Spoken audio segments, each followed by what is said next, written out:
Welcome to the Minnesota Rovers Tuesday evening presentation. Minnesota Rovers is an outdoors club based in Minneapolis, St. Paul. Our members organize trips that range from 1 hour to 2 weeks in Minnesota or further afield. Examples of our activities include hiking, biking, backpacking, skiing, snowshoeing, paddling, and rock climbing. We also organize conservation and trail clearing trips. Our members have experience and skills in many outdoor activities, so if you want to learn a new outdoor activity, we can probably help you. For more information, go to mnrovers.org. Now let's move on to this week's presentation. Tonight's presentation is about climbing Kilimanjaro. Tonight's presenters are relatively new Rover members who enjoy long-distance running, hiking, biking, and camping. And in February of this year, they summited Kilimanjaro in Tanzania after many years of planning and delays. Their talk will discuss how to prepare for this kind of trip and their once-in-a-lifetime experience. So please welcome Jill and Kurt, and I'll hand it over to them. There you go. Like Barry said, we're Jill and Kurt Jewell.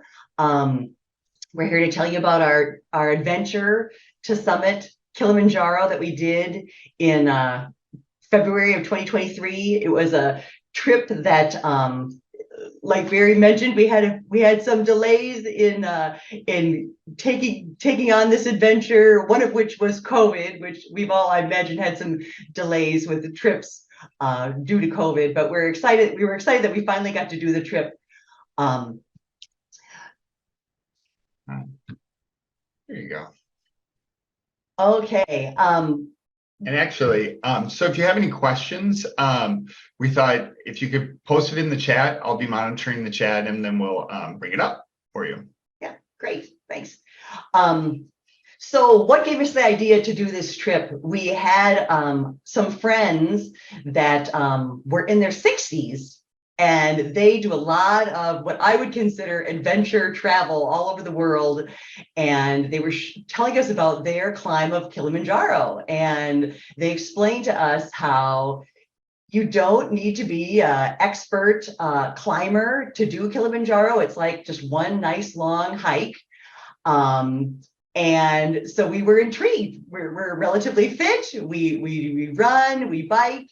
And of course, the idea of going on a safari afterwards really intrigued us. So, but I gotta be honest, we were nervous about this adventure. It did take us a few, I would say even a year or so, just to get up the courage to do the research, only because we had never traveled to Africa. Also, with Kilimanjaro, the altitude is a consideration. You do get up to over 19,000 feet, and we had not hiked at higher altitudes. And we're going to talk more about you can have altitude sickness because you're going to be up at altitude for a period of time. So it made us a little bit nervous, but we finally got the courage and jumped on it and decided to do our trip. We're going to talk to you today about if you would want to consider doing a Kilimanjaro trip, things that you want to think about. Routes, how long you want to be hiking, guides, costs, gear, and the physical preparations for the trip.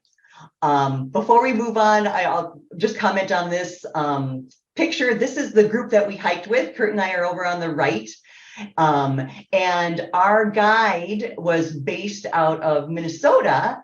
And Kurt and I had picked sort of randomly picked a week in the winter. We wanted to get out of town in the winter. And our guide contacted us maybe 6 months before or so and said, hey, if you adjust, it was just going to be the two of us. And he said, if you adjust your trip by, a couple weeks, would you be interested in maybe hiking with a group? And we said, sure, we'd be open to that. And our guide checked with this family and they said yes. So this ended up being a really fun way to do this trip. We hiked with, this is another couple and two of their children and one of the cousins and a family friend. So was exciting to go with this group. And you can see there's quite a few 20-somethings in our group, which made it fun too. So Kurt's going to talk next about some of the things specific to our trip, some of the challenges that we had. Right. So we decided we'd throw in just a little talk, a little discussion about when things don't go to plan. Like Jill said, this was several years in the planning for us. And we originally had planned to go a year prior in the winter. And on that, we were just in the final getting everything ready, had all of our gear, starting to pack things up. And we ended up with a medical issue that made it impossible for us to fly for a period of months. So we were out of commission. So it was really kind of defeating just to get that close, and then kind of had the rug pulled out from underneath us. Our tour operator was really nice.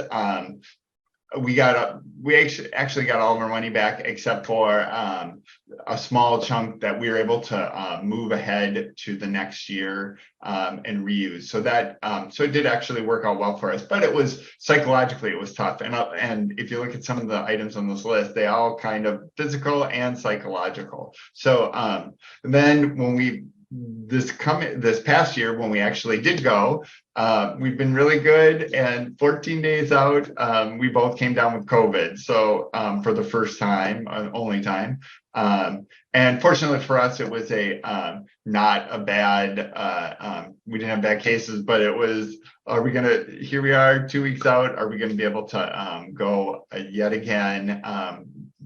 Thankfully both of us were testing negative actually after about 8 days, so that was good. Then heading to the airport, the day of, KLM canceled all their flights to Tanzania for a couple of days due to a State Department bulletin. So that it's kind of things that obviously happen all the time these days, and but we ended up, instead of spending 24 hours, we ended up spending 72 hours trying to get anywhere close to Tanzania. For a while, we were we had flights to Kenya, and somebody was going to drive us to the border, and somebody was supposed to meet us at the border and take us across, but we were in line to get on the plane, and we didn't have visas at the last minute. So I mean, it's just one debacle after another, and really, so Jill was the one who had the fortitude. We both just when these things happen, you just got to keep pushing. It became we're going to do this, kind of a now or never thing, because it was just kind of arduous getting through. And then when we finally did get to Tanzania and onto Zanzibar, the island of Zanzibar, not into mainland Tanzania, late at night, the night before we were supposed to start our hike, our luggage didn't arrive. So fortunately, Jill had read, make sure you at least have your hiking boots on you, and a few other things, with you. And so we ended up just renting a few things and bumming gear off people on their way up. So it was really part of our adventure. Threw in a few photos. We spent a lot of time at airports, MSP. We weren't supposed to be in Paris, but we spent over a day in Paris. We took a small plane. We were never supposed to be on a small plane. This is us in Zanzibar, and then finally landing at a small airport in Tanzania, which we were not supposed to end up at either. But anyways, just part of our adventure. So next, want to talk a little bit about routes. So when you climb Kilimanjaro, as you can see, there are a lot of different routes, and there's a lot of hybrid routes. Some of them are very short routes, and some are longer route. We went on the Lemosha route, which is one of the longer routes. We intended to take an 8-day trek that started in the jungle, would get us to the summit, and then just one overnight on the way back down. So I think if you take the shortest routes, you could do it in like 4 days there and back. However, the longer your route, the better your odds of getting up to the top because you have more time to acclimatize. Our route is considered one of the more beautiful routes because it starts in the jungle, so you get to experience all the biomes. And they're most tour operators right now, and you have to take a tour operator to go up. They will take you up this route and then around the mountain and to the peak and then back down. Our operator did one of the more adventurous routes where you have a long hike and then you kind of make a beeline up what's called the Western Breach. I'm kind of afraid of heights. So you kind of, why are you climbing a mountain? It's just because the mountain was there. Anyways, but climbing up this route was, we'll show some pictures later on, a little steeper. It was beautiful, and I would recommend it, but it was a challenging route. So how much does it cost to go climb Kilimanjaro? Obviously, it depends. If you go with one of the larger providers, I'll say, we went with a smaller company based here out of Minnesota. This is actually two brothers that do this. One of them lives here in Minnesota. The other one is in Tanzania. For us, it was about $3,000 per person, which did not include tips, and tips are expected. You tip, you do a tipping ceremony at the end to tip the porters and the guides. We spent about $500 per person just on tips, and they earn these tips. The people that carry all your stuff, you'll see some of the pictures. They carry your camping gear. You're pretty much only carrying a day pack with your water, your snacks, your rain gear. They're carrying everything else up the mountain: the food, the tents, the tables you're sitting at, the lawn chairs. So yes, they earn their tips. Our $3,000 for us also included lodging before we climbed the mountain for one day and after we got down. And the $3,000 did not include travel insurance, which you do want. We had to take advantage of our travel insurance with all of the travel problems that we had.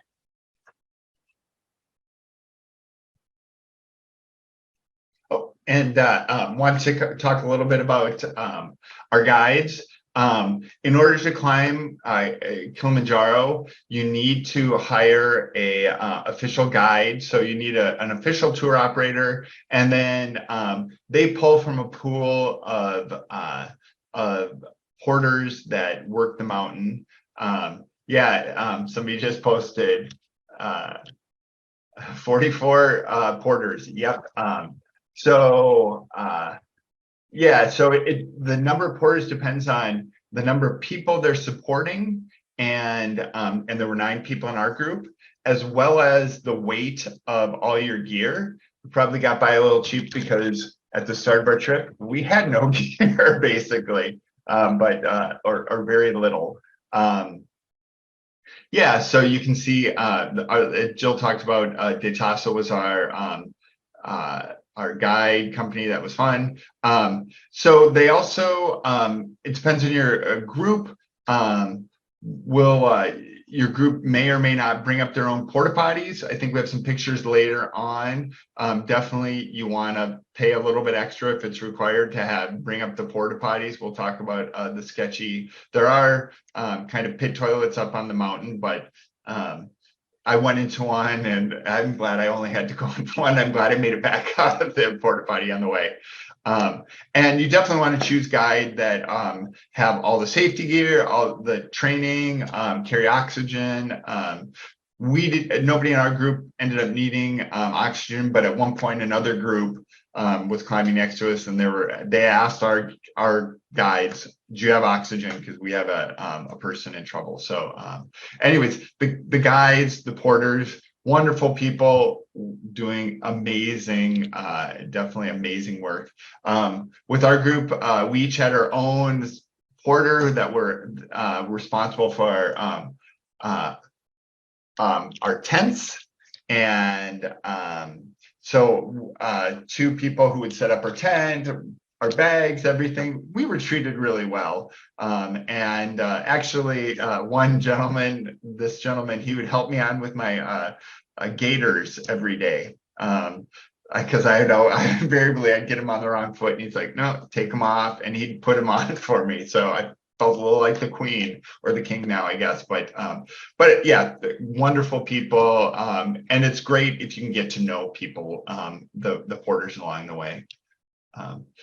Quick shot of the porta potties that they brought up. We had one of the porters was responsible for this porta potty, carrying the canvas, carrying the porta potty, keeping it clean, filling it up when you get there. So yeah, that was awesome. And I would say another benefit is it's right outside your tents. You didn't have to hike across the campground to, it's just, they put them right outside your tent. So very convenient for going up to go to the bathroom at night. Yeah, and so this I think is one of the nicer ones. This is one of the biffs up on the mountain. The one I went into, I don't think had a door. Kind of walked around a wall, and there was just some old plywood that felt a little sketchy, that just had a hole in it. That was so you definitely want to avail yourselves of, even if it costs a little more, get the porta potty included. Another benefit that we had, and I don't know if all other guides do this, but every morning they'd come and they'd offer us a hot beverage in our tent, coffee, tea, or hot water. They also brought hot water for washing your face right to your tent in the morning. What a night before. And then they'd say, okay, breakfast is ready. So you just got out and went to your tent for breakfast. So we definitely were treated really well by our group. This is a picture of us in our dining room with our group. We were very well fed on the mountain. You can see there's hard-boiled eggs there. We were given pineapple, chicken, egg, right? Fresh eggs, bacon, yeah, fresh watermelon. fruit. I mean, just somehow they got this stuff up the mountain for us. And so we definitely ate really well. What ends up happening is as you climb the mountain, you with the altitude, you start losing your appetite. And so as you went up the mountain, the menu would change. They would, towards the end, more soups and porridge, because they know they encouraged us to eat because we needed the energy. But one of the altitude things is you just don't feel so much like eating. They were able to handle any dietary issues. So they made a special meal for somebody on our trip at every meal, because a person had very restricted diet. All of the water was either filtered or boiled that we put in our packs, or was used for tea and coffee. We had to just bring our own snacks in our day packs for going up the mountain. Specialized gear. Like I said, you really don't need anything too unusual. Your hiking boots, packs and poles. You want a good sized water bladder, because as you they almost said it was almost like medicine for altitude sickness is drinking water continuously as you climb. So to have it in your pack and just pull out your tube and suck on it as you went up the mountain, it to help you stave off that altitude sickness. So they wanted us to have a water bladder that could hold 3 liters. I guess another thing we didn't have on hand was large duffels. You don't obviously bring luggage, rolling luggage up the mountain. We needed to get large size duffels. I ended up borrowing some duffels from friends, but we did buy some. We had all of our camping gear we each had 2 duffels. Right. And then we had our safari gear. They've kept that at the bottom of the mountain in a different duffel. Ideally, they did. Now, for us, we had no duffels when we actually started to hike. Yeah. So, yeah. Gaiters for the bottom of your legs to help so the sand and stuff doesn't get into your hiking boots. You're going to need clothing for all types of weather. At the bottom in the jungle, here we are in this picture, hiking at the start, short sleeves and shorts. When you'll see certain pictures when we get to the top, you're in your puffy jackets and layers, like 3 layers on your bottoms. You're doing hand warmers and feet warmers. And you want a sleeping bag that can handle the cold, because there were days when it was snowing on us too. So right. And for us, since we were out of gear, hang on for just a second. Yeah, so I ended up in Jill's bag. My sleeping bag never made it. We ended up fortunately, when we did get some of our gear to the mountain, they were actually able to bring up 2 of our duffels, some of which had some of our safari gear in it. But so we made it up between the 2 of us. I had underwear, so we shared underwear the entire way up. After 5 days in the same underwear before we got there, so one of those kind of trips. And and bumming gear from other people. So it was kind of are we crazy? Are we going to make it? But and are we going to sleep cold? But they really did take care of us. So it was that was kind of fun. Yeah, and Kurt's pointing out people from our group lent us gear, but also when you're at the campground, we met people from other groups and just chatting for the evening. And Kurt mentioned, not having wind pants. Somebody said, well, I got an extra set of wind pants. And the plan was, okay, I'll take your wind pants. I'll ship them back to you at home, in your home in California when we get back. It ended up, strangely enough, we bumped into him at the bottom of the mountain at a hotel. So we were able to return his wind pants back to him. But people really, we were all in it together trying to get everyone up to the top. Yeah. And just quick in the picture, you can kind of see the biome has changed from a jungle. I think we go through some of that later. Right? Yep. Okay, another thing before your trip, you definitely want to visit a doctor, visit your travel clinic. One of the things, because of the altitude, there's a medicine called Diamox, which can help you handle the altitude so you don't get as sick.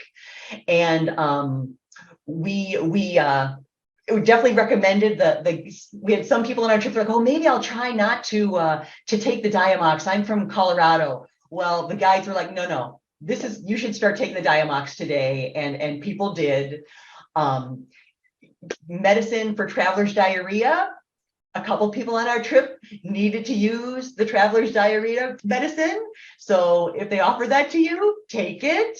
There are shots for traveling and other medicines for traveling to Tanzania. And when you go to your travel clinic, they will let you know at that time what they recommend you take. Sunscreen, because you're going to be up above the clouds, and including lip balm with sunscreen, just like when you're paddling, you get that reflection. And Yep, and you're eventually you're at 20,000 feet at the equator, and hopefully with some sun out. I personally burned my lips so bad that they were blistered for 12 days after we got off the mountain. So I did not bring enough. I did not have the lip sunblock, so big mistake, big challenge for the rest of our trip actually. So that was not super fun. Well, let's see. So getting fit and getting ready. So we did, you definitely want to spend a lot of time hiking with your pack. We're both runners, bikers, but definitely just a lot of time on your feet. You're not going fast on the mountain. You're hiking actually slow. They really, pole is what they would say. So just slowly, and you really are hiking slow, but you're on your feet for a long period of time. So so we did a lot of that, even though in the winter worked out just fine around here, Highland and other places. And I would personally say definitely do some extra strength training, because you are ascending. Our biggest ascent day, I think we did like about 3,000 feet, maybe a little under, and it was only a mile and a half in distance. but it was 3,000 feet up. So it was like, yeah, it was a lot. Yeah. So you don't need to be a super, super duper fit athlete. There were definitely people like us in our 50s and 60s achieving this, even older, but you do want to have a base level of fitness, be able to climb and some determination, because you get tired as you climb. You have to be able to say, I'm going to keep going. You have to have that determination. Unless you shouldn't. Unless you should, and the guides would have told you. Right. Yeah. And so, and they would, as far as the altitude goes, I think most groups, our group included, they did two things. They checked our oxygen at least once a day, and sometimes morning and evening. So they had a little pulse oximeter, a finger pulse oximeter, and then they would also talk to us. So like the first couple of days, they just talk individually at meals just to say, okay, are you still here with it, right? One of the things that I did, because I'm interested in that kind of thing, I built a altitude simulator. There's a protocol that I used online. And this is my high-tech altitude simulator that I built. I have a picture of me using it later on, but it's basically some surgical tubing with little filters in it. This little end of it allows a little fresh air in. And then there's a Ziploc bag that you're basically breathing in. I put a cold pack in there because there's a lot of condensation. And then there's the magic piece is this CO2 filter. And here's a closer up look at it. I bought some anesthesia-based CO2 scrubber. So that's what, that's the poison in your air if you're, breathing into a Ziploc, putting a Ziploc bag over your head, which is essentially what I was doing. And these, the air would flow through this. The pellets were white when I started. And then as they start filling up with CO2, just like on a astronaut mission, they turn purple. So you can tell when they're kind of filling up. And then I actually I still have plenty of CO2 scrubbing material, but so it's kind of interesting. And then what I would do is just for an hour at night for 2 weeks, sit and watch TV and like breathe into it for 6 or 7 minutes, and and have a pulse oximeter just drive my O2 level down to a certain level, and gradually got lower and lower until I was down into the 70%. And actually for me, it seemed like it worked on the mountain up at the crater camp, which is at 18,800 feet. My O2 was better than the guides. So that was good. There was somebody in our group, several people whose O2 at that altitude was under 60%. So we had to make some decisions about, because that was just, I think 60 is kind of there. If you're below that, that's really not good. But mine was like 88. So I was like, oh, you're great. So it worked for me. So somebody asked a question about tipping. So as far as the tipping goes, the different, you have the porters, you have the cooks, you have the head guides, and the assistant guides. They got tipped different amounts. So what happened at our tour operator gave us suggested tipping amount, and at the end of the trip, our whole group got together. We decided how much we were going to tip for each of the individual. I wouldn't say individual. The lead guides were tipped individually. Then the cooks were tipped together. Then there were some special porters who got some a certain rate, and then the general porters got a certain rate. So we calculated it all, and we put it in different envelopes. And there's a tipping ceremony at the end where we then presented that to our head guide, and he did a talk in Swahili, which we didn't understand, but then he handed the envelope to the porters, say, and they divided it amongst themselves. It was not $500 per person. If was it like something like some of them, it's like $5 a day. Yeah, it's like eight. I think the lowest was about $8 a day per person. So since you have like 30 people, $8 a day, times 30 times 8 days. So we all were carrying several $1,000s on us climbing the mountain. Yeah. So altitude effects, we talked a little bit about this already. It's amazing how slow, right from the beginning, they have you walk very slowly. And you're like, wow. But they know, because as you go on, you get more and more tired. You don't sleep quite as well. Like we've talked about, you lose your appetite. I had headaches. We had one person in our group who vomited, which is not unusual. You're breathing hard. Just, walking across the campground, you're breathing hard. Going into this trip, we knew there's a risk to going up to that altitude, and we had to be okay with saying to ourselves, we're not going to push ourselves where we're actually going to put our life in danger. And so if we don't make it up to the top, that's okay. You have to just enjoy the experience. But luckily for us, it worked out just fine. Yeah. Some people are asking about, we're going to share our contact information kind of at the end in the chat here. And so then we can contact if people want specific, people are asking about my simulator and things like that. So yeah, we'll share our contact information in the chat. Yeah.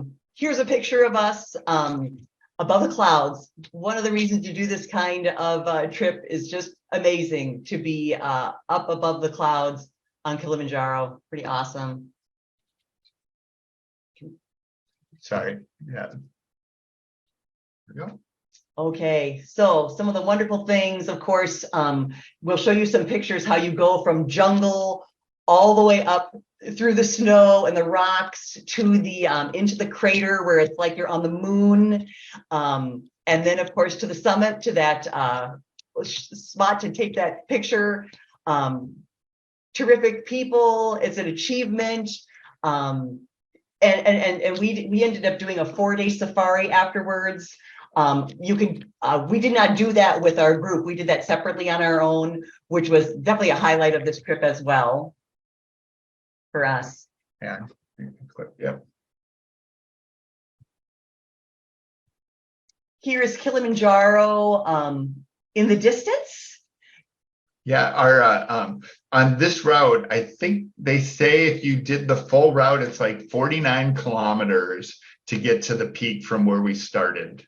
So it's a long ways off for a long time. Yeah, in this first part, there was an opportunity to see some monkeys. We actually didn't see them, but we could hear them. We could hear them. But this is a picture at the very first camp that we went to, and it was like a tent city. There were tents all over the place, and it was I did not expect that. Yeah, there were literally 100, 150 tents in this not huge area. You could almost walk from tent to tent throughout. Yeah, it was just amazing. But then what happens is everybody leaves at different times, everyone goes different routes, so it really did not feel crowded when you're on the trail. This was the one time where you're like, whoa, this is a lot of people doing this hike. At every camp, they have a sign like this, so you can take your picture by it, which of course we did. Yep, so you can remember the elevation, the fun of the elevation. And right away, I think we're at about over 8,000 feet at our first camp. This is a shot midday on day 2. So they would stop, we'd stop for lunch, and they would bring up this huge canvas tent, table, chairs, meal, full sit-down meal for us. That was really amazing. And we got time to hang out and so let's say too, again, we did not have to take down our tent in the morning. They we had breakfast, we got packed up to ready to go. They took down our tent, took down all that stuff, boop, boop, boop, boop, hiked and passed us, and went up ahead to the lunch spot and set this up so it was ready for us when we got there. Yeah. Here you can see this is I think during day 2, we're in the jungle at first. You can see that it becomes a kind of a scrubbier biome. We got rained on a little bit. We're borrowing, we're wearing ponchos. I think we got mixed up, but that we just rented or borrowed from somebody as part of that section. But I have to say, we really lucked out on the weather.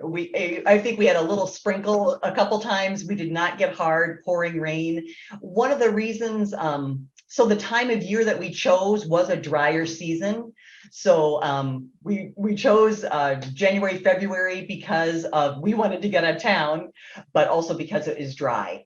So the odds of rain were less. There were times when we were at camp and we could hear thunderstorms down below at lower elevations.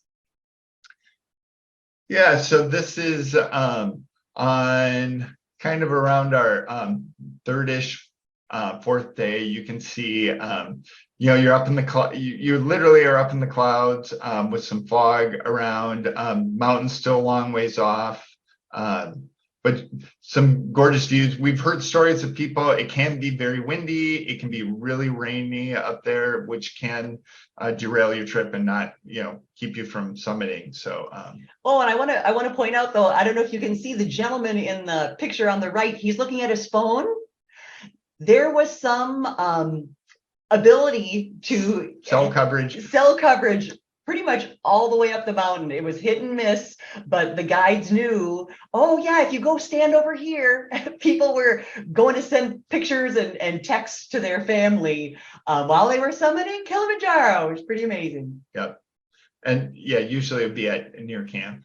So the weather would be, for us, in the morning, it would be clear, nice, sunny. Then in the afternoon, the clouds would roll in, get cool, not cooler, but it would cool off from when the sun was beating down us. So this is got up every night to use facilities, and we always had gorgeous views of the mountain in the distance at night. So that was yeah, somebody's asking if we bring battery pack to charge your phone. Yep, absolutely. Yep. So this is like day 4. This is called Lava Tower. And by this point, the other groups that were going, most of the groups were going around the mountain. We were one of 2. Now there were only 2 groups that were camping at this campsite because everybody else was avoiding the Western Breach and doing more of the really trekking one. We actually had some climbing that we had to do. We got to camp Lava Tower, which is a gorgeous place. And 2 things. One, in the evening, you can see the lights of the city actually kind of in the distance down below.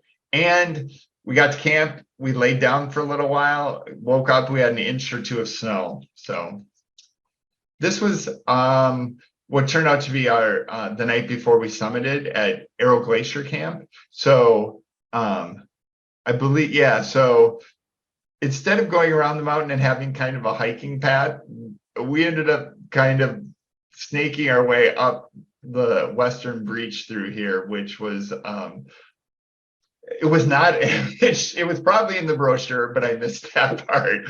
But it was gorgeous. Yeah, and at this camp, I think we're at about 16,000 feet.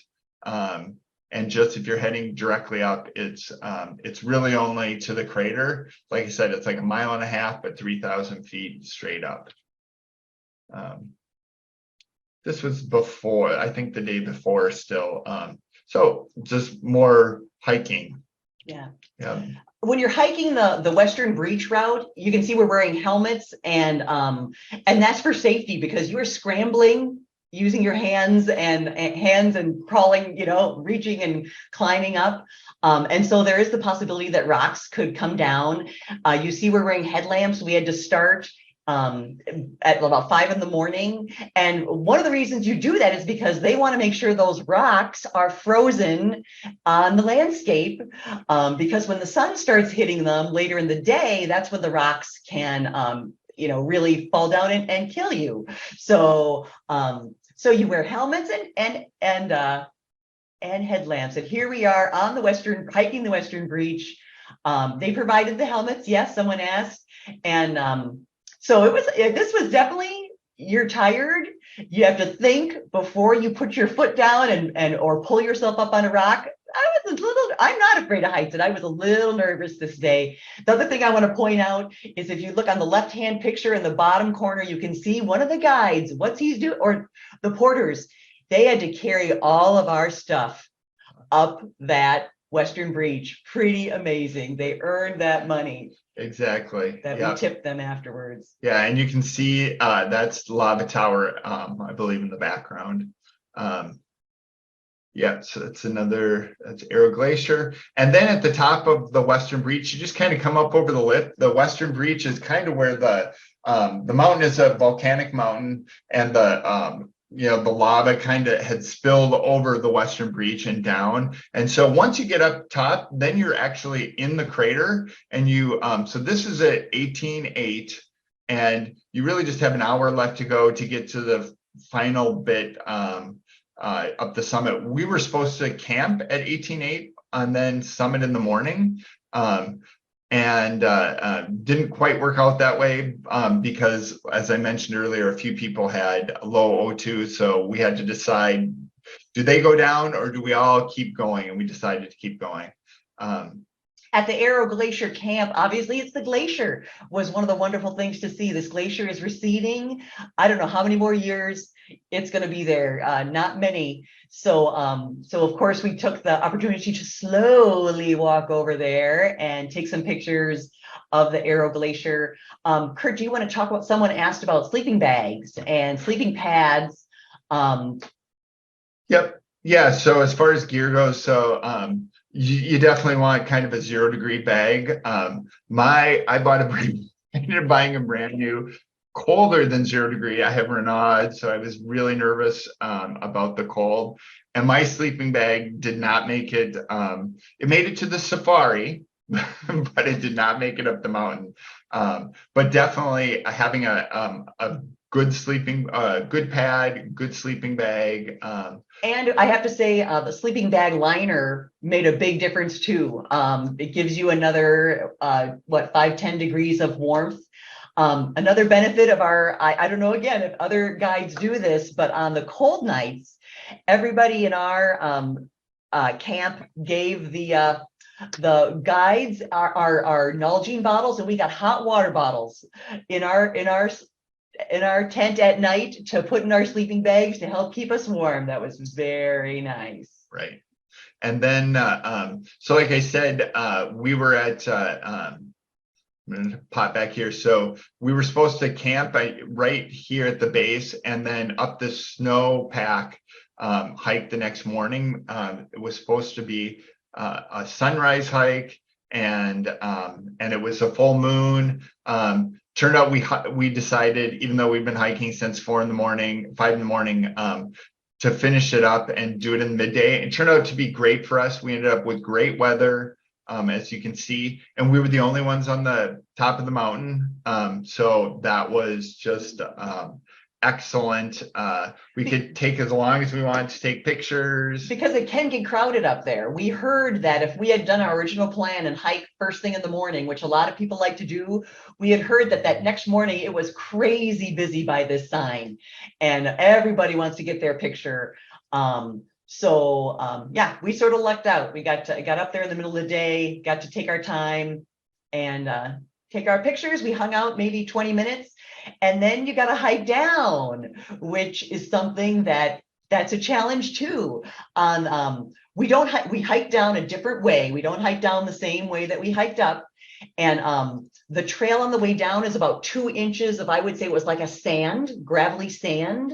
So that was challenging too. I slipped at least twice and slipped onto the sand. And you're tired. So it was a lot faster going down, Kim. Yes. Do you remember what else? We hiked down to about 15:5, something like that. And then that's the same day. Yep, same day. So we were on our feet a long time that day, and then we stayed overnight at 15, and then we hiked out the rest of the way the next day. So somebody's asking about how serious is altitude sickness, average percentage making it to the summit. So the longer your routes, the better. I think they say if you take a short 4 or 5 day route, it can be as low as like you got a 50-50 shot. For longer routes, I think it's more like 70-80%. Everybody in our group made it, but a few people got sick along the way. I know in the other group that came up this way, one of the 3 people in that group did not make it. Excuse me. Yeah, and as far as the altitude sickness, the 2 big things that they're concerned about are cerebral edema and pulmonary edema, which is swelling, right? So they're really watching. People get headaches, but they're really watching for the headaches, because if you have swelling in your brain, that is problematic. And the pulmonary edema, if you start, it's a little like COVID, that if your lungs start filling up with fluid from this swelling, then in both of those cases, if there's a big issue, they really want you to, the solution is go down as fast as possible. So there are enough porters and guides that usually a guide and probably 2 porters are going to walk you down. At the camp that we went to after summiting, the next morning, there's a helicopter port there, and a helicopter came in to take somebody out. It felt safe, and like they were really looking out for us. So you just got to make a good decision. So. Yeah. So Jane was asking about, you can see we were wearing micro spikes on our boots, and was that required? No, it wasn't required. In fact, I think we had 1 pair between us. So we just each wore 1 because we were just tired, and we wanted to do everything that we could to not slip, because we were hiking up snow this last push. As far someone else asked about gaiters. We probably didn't need gaiters that last. But we were in snow, and we were, and then there on the way down, it is kind of a sandy, loose scree that's from this volcano. You're in a crater of a volcano. So, yeah. So you probably needed it more for with the sand going down. Yeah. So I guess any other. So that's kind of it for a presentation. Other questions, people, that you can ask them either in chat or just ask away. Quick statement. This is Fred. I did Tanzania and the Kilimanjaro attempt last September, and I got as high as Shira 2, 12.6. And at age 72, I didn't work hard enough to be ready to go for this trip. So if you're higher up on the age scale, you got to really work hard on not only your legs and your breathing, but also the intensity training. So your recovery is inhibited by your age. So you've got to make sure you work really hard on that. It's doable. And the guys are very good about taking you and say, all right, are you okay? Are you going to be all right? And I say, yeah. So we'll try a little bit more. And then it said, if you go beyond this point, it's going to be harder for us to evacuate you. So you have to decide, ego aside, can you do this or not? I said, probably not. So they're really good at taking care of the customers. And I'll just say, folks, you got to go. I'm going to go again in February next year. You got to go. Right. Even if you don't get to the top, it's a wonderful experience. It's a wonderful adventure. We'll say that. We had, like I said, we had challenges going up and challenges going down too, but they were surmountable. So yeah. And Paula was asking if I did the oxygen simulator too. I did. Kurt actually did 2 rounds. He did a couple weeks of using it in December, and then a couple weeks right before our trip. I only did it in January, right before our trip. So my oxygen levels, they were fine. They weren't as great as Kurt's was, but just exciting to get to make it. So Safari and Zanzibar, go there too. If you're already there in Africa for the first time, maybe never going back, you got to do a safari. And Zanzibar is a great rest stop for all the work that you just did. So please consider all those things. I'm done. Absolutely. Yeah, we didn't plan to go to Zanzibar, but we did spend a night on Zanzibar. Got to see the Indian Ocean briefly, and yeah, it was, yeah. If you could do a high elevation training hikes before. Yeah, Paul is saying that she's going to be going in January 2024 and wondering if she should do a high elevation hike before we leave.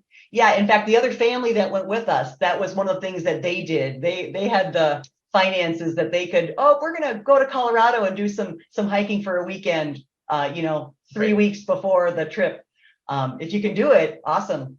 But one of the younger persons, I'll say, who actually lives in Colorado at about 7,000 feet, he was one of the people with low oxygen. I think the deal is with the Diamox and with the actual oxygen training, you find you got to breathe just deeper and more frequently. That's what it's encouraging you to do. And that actually makes the biggest difference. It's just, there's 50% oxygen from a sea level at the summit. So you just got to be breathing more deeply. And I found I was breathing probably more deeply than almost seemed like I was out of breath more than anybody else in the trip. But my body was just like, we need the oxygen. So keep sucking it out of the, keep sipping it. So anyways. Kurt and Jill, this is Melissa. How did you take care of your knees and your hips as you were going up and down, or was that not a big deal for you guys? It really wasn't a big deal for us because you were hiking so slow. It's not like there's a lot of pounding. Even with the scrambling that we did on the Western Breach, I did not feel hips or knees. Right. And I've had 3 knee surgeries. I had one last September. But I think doing the strength training and definitely hiking up as many up and down hills as you can ahead of time, certainly that's key. The more strength training you can do for your glutes and your quads, and the more hiking you can do just up and down, the better. Yep. One of the women in the other family, she did a lot of elliptical beforehand. She was on an elliptical sort of kick, and that helped her out. Yeah. Yeah, but water is heavy. You're carrying 3 liters of water plus you're lifting your body weight plus the water plus the gear up a 24-inch step several hours a day. Look at that perspective and say, how hard and how do I train? Yeah. But some of it is right up here, right? You just got to be willing to, okay, I'm not out. I didn't feel great. I lost my appetite. Jill had some headaches, and other people, stuff happens on the mountain.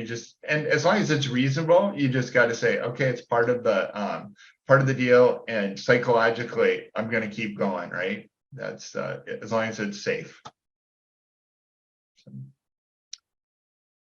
Cool. Well, thank you so much for letting us share with you our adventures. It was an experience. So definitely, if you have the opportunity, make it happen. Great. Well, thank you so much, Kurt and Jill. That was wonderful. Very, very interesting. Thanks for watching this Minnesota Rovers presentation. If you want to see more, please click on the link to our channel or the subscribe button below. Thank you.